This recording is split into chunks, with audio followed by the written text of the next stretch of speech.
Kardeşlerim, sadece hepimize birer örnek olması bakımından, şu Resulullah sallallahu aleyhi ve sellem Efendimizin, müezzini Bilal radıyallahu anh'a ait bir güzel hatırayı, evlerimizde ve zihinlerimizde, güzel bir hatıra olarak bari saklayalım istiyorum.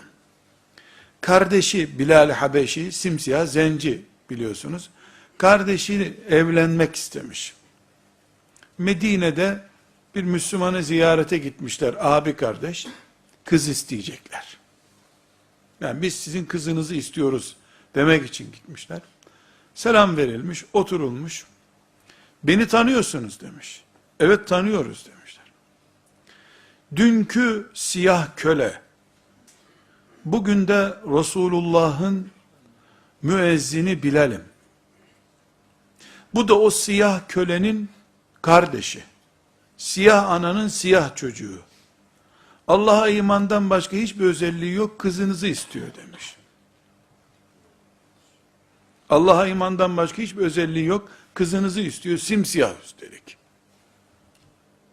Şu var ya, kulluk denen şey bu işte ya. Allah var, gerisi yok.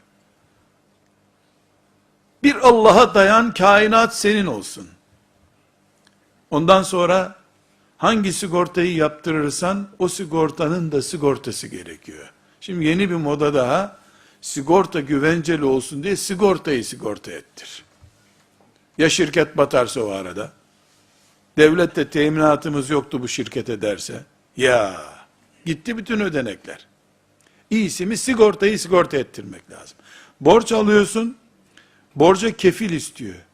Ondan sonra bu ikisini de sigorta ettir diyor. Borç var, kefili var, sigortası var. Sigorta şirketinin üstünde de devlet teminatı. Bir Allah'ın imzası yok orada. Herkes imzalamış. Hayat Allah'ın, mülk Allah'ın, söz sigorta şirketlerinin.